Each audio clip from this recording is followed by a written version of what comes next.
I infuse you with the power of tentacles, and I overwrite tribute in configuration D. Huzzah!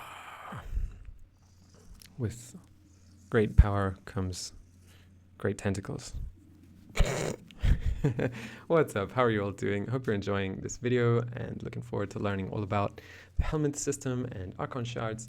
As you see, I've earned a fair amount, nearly all of the available abilities. That means we've had to sacrifice a boatload of Warframes. Luckily, I had most of their prime counterparts. Some of them we did have to stick through a painful grind and earn twice. And some of them we just lost because we sold their normal parts. Now the Helminth unlocks at earliest Mastery rank 8. You have to go to the Entrati family on Deimos. As you'll see here, I'm going through the syndicates list to show you, these are the guys, the Entrati. You need to get friendly with them. Yeah, they help you with all matters infested and sell you the amazing Cedo shotguns, unlock necromags, unlock the Helminth system, which is a prerequisite for Archon Shards, of course.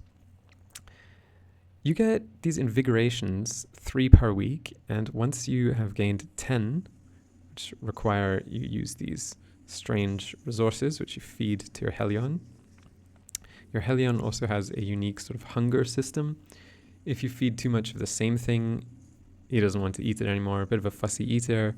So, watch what you eat. Watch what you eat, I'm always saying. Yeah, it's an extension of you. Watch what you eat. And you'll be rewarded by being able to not only invigorate yourself, but infusing permanently these abilities into any frame of your choosing. You get one specific ability that you can sort of lift out of a frame, which is then subsumed, i.e. killed, deconstructed, merged with your ship. You get that one ability, it's the same for every player, and you can then put that ability onto a frame of your choice and overwrite any of their 4 abilities. Now, once you rank up with the Helminth, you gotta represent, you gotta get into the nitty gritty and get to know your infested ship part section, right? Once you rank up, you can get some really cool, unique Helminth abilities. Sickening Pulse is one of the most memorable ones. It adds crazy amount of dots and duplicates dots that are already on it. Energized Munitions is good for very ammo inefficient weapons. Marked for Death is fun. Get to roleplay as the Stalker. Yeah. Here, I'm re-recording this sound because I had a technical glitch with my microphone, so I was just explaining. Marked for Death is a cool skill. You can cast it onto enemies and they take all the damage that you would do to that single enemy. All of them take it, right? And then basically they die. They're also stunned before that. Here, I remember I spoke briefly about the abilities are reduced in their power a little bit. And I'm going over the Archon Shards, of course. Archon Shard system unlocks after you finish the Veilbreaker quest.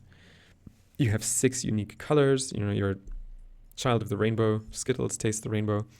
And yeah, the violet ones, in my opinion, are some of the most powerful ones. The purple Power Ranger is unique, and yeah, you want to get that melee critical damage or equilibrium rolling really, really strong. Cast speed on the yellows. Reds are strength and duration. Blue, energy, health, armor, whatever you want. Yeah, all of the powers, all of the colors have their own powers and strength. So, not an incredible amount to say. I think now I start going over the meta use, how they're, coalescent fusion. I'm explaining. Okay, no, now I am talking about how green shards are meta. If you put 2 of them on your frame, you can fully armor strip with your weapons, because you can then inflict 14 corrosive status effects and fully armor strip enemies. Topaz shards are a little useless, but the 3rd increased secondary crit chance, you can get up to 250% crit chance multiplicatively.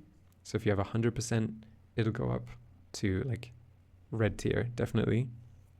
If you have 100% base, then it'll be, you know, but if you only have like 10%, then it'll only go to like 40% because it's multiplier, not a flat addition. Yeah, the other parts are very niche. I don't really see a big use for. And now I'll start talking a little bit more in depth about the purple shard, I believe. Yes, no, yes. Equilibrium, as already mentioned, the fourth option is really good. It can replace a mod. 50% melee crit damage when energy is over 500 is crazy. You can have a lot of them on, get up to 325% melee crit damage. Primary electricity damage, stacking with 10% per violet or azure or crimson shard you have, so like up to, you know, 150% extra primary electric damage. And then the last one, which you kind of missed, or I did because I was speaking too slowly, electric ability damage. And here you see the blue shard, defensive shard. It's quite nice. I've only ever really used plus armor and plus energy max capacity.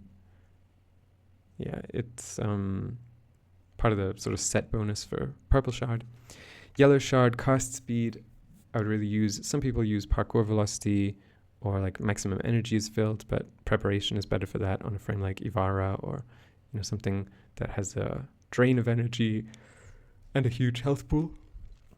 Red shards, as mentioned, incredibly strong, plus ability strength, duration, crit chance, primary status chance, melee crit damage, just can't go wrong with that.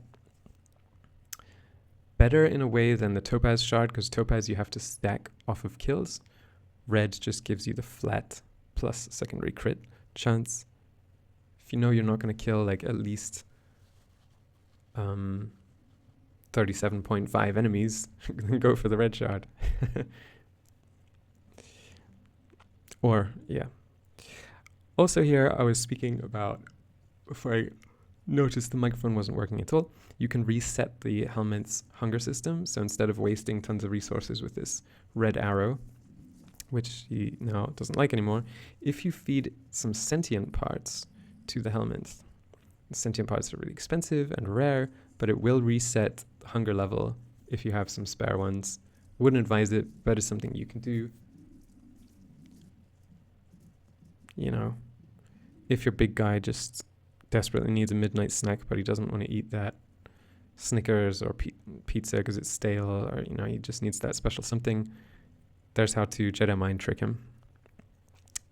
Yeah, certain categories like bile and calx are a bit notorious for being annoying to get the parts for. Oh, it was pheromones, not calx. Yeah, but they're okay. They're not terrible. So that just about covers the Helminth system, the Archon Shard system. Hope you enjoyed and learned something from this video.